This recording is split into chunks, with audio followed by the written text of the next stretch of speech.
सौरमंडल सूर्य और उसके चारों ओर गुरुत्वाकर्षण से बंधे सभी खगोलीय पिंडों का समूह है, जिसमें 8 ग्रह, उनके उपग्रह, बौने ग्रह, धूमकेतु और क्षुद्रग्रह शामिल हैं। यह लगभग 4-6 अरब वर्ष पूर्व बना और विशाल दूरी तक फैला हुआ है, जिसमें सूर्य केंद्र में रहकर प्रकाश और ऊर्जा प्रदान करता है। सौरमंडल का निर्माण कम से कम 4,568 बिलियन वर्ष पहले एक बड़े आणविक बादल के भीतर एक क्षेत्र के गुरुत्वाकर्षण पतन से हुआ था। बी यह प्रारंभिक बादल संभवतः कई प्रकाश वर्ष के पार था और संभवतः कई सितारों को जन्म दिया, जैसा कि आणविक बादलों के लिए विशिष्ट है। इसमें ज्यादातर हाइड्रोजन, कुछ हीलियम और सितारों की पिछली पीढ़ियों द्वारा संलेत भारी तत्वों की छोटी मात्रा शामिल थी। जैसे जैसे प्रीसोलर नेबुला ढहता गया, कोणीय गति के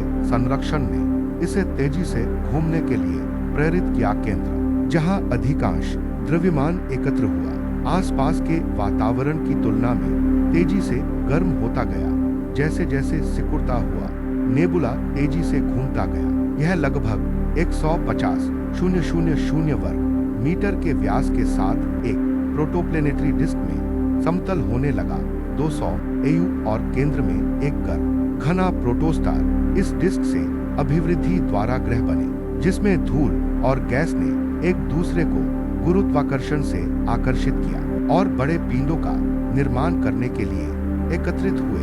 प्रारंभिक सौर मंडल में सैकड़ों प्रोटोप्लैनेट मौजूद रहे होंगे, लेकिन वे या तो विलीन हो गए या नष्ट हो गए या बाहर निकल गए, जिससे ग्रह, बौने ग्रह और बचे हुए छोटे पिंड रह गए। अपने उच्च क्वथनांक के कारण केवल धातुएं और सिलिकेट ही सूर्य के करीब गर्म आंतरिक सौर मंडल में ठोस रूप में मौजूद हो सकते हैं। ठंड रेखा के भीतर पूर्णविराम उन्होंने अंततः बुध, शुक्र, पृथ्वी और मंगल के चट्टानी ग्रहों का निर्माण किया।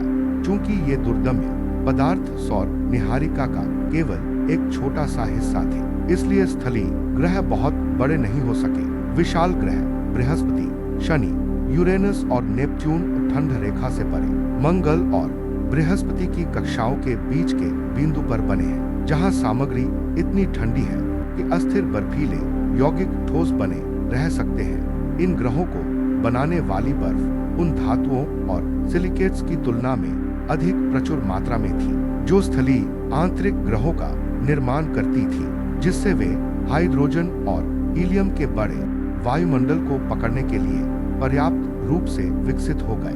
जो सबसे हल्के और सबसे प्रचुर तत्व हैं बचे हुए मलबे जो कभी ग्रह नहीं बन पाए। क्षुद्रग्रह बेल्ट, कुइपर बेल्ट और ऊर्ट क्लाउड जैसे क्षेत्रों में एकत्र हुए। 50 मिलियन वर्षों के भीतर प्रोटोस्टार के केंद्र में हाइड्रोजन का दबाव और घनत्व थर्मोन्यूक्लियर फ्यूजन शुरू करने के लिए पर्याप्त हो गया। जैसे जैसे हीलियम अपने केंद्र में जमा होता है, सूर्य उज्ज्वल होता जा रहा है। अपने मुख्य अनुक्रम जीवन के आरंभ में इसकी चमक आज की तुलना में 70% थी। तापमान, प्रतिक्रिया दर, दबाव और घनत्व में वृद्धि हुई जब तक कि हाइड्रोस्टेटिक संतुलन हासिल नहीं हुआ। थर्मल दबाव गुरुत्वाकर्षण बल को संतुलित करता है। इस बिंदु पर सूर्य एक मुख्य अनुक्रम तारा बन गया। सूर्य से आने वाली सौर हवा ने हेलियोस्फीयर का निर्माण किया और प्रोटोप्लेनेटरी डिस्क से बची हुई गैस और धूल को इंटरस्टेलर स्पेस में बहा दिया। प्रोटोप्लेनेटरी डिस्क के विघटन के बाद नाइस मॉडल का प्रस्ताव है कि ग्रहों और गैस दिग्गजों के बीच गुरुत्वाकर्षण मुठभेड़ों ने प्रत्येक को अलग अलग कक्षाओं में स्थानांतरित कर दिया। इससे पूरे सिस्टम की गतिशील अस्थिरता पैदा हुई, जिसने ग्रहों को बिखेर दिया और अंततः गैस दिग्गजों को उनकी वर्तमान स्थिति में रखा। इस अवधि के दौरान ग्रैंड टैक परिकल्पना से पता चलता है कि बृहस्पति के अंतिम आवक प्रवास ने क्षुद्रग्रह बेल्ट के अधिकांश हिस्से को फैला दिया, जिससे आंतरिक ग्रहों पर देर से भारी बमबारी हुई।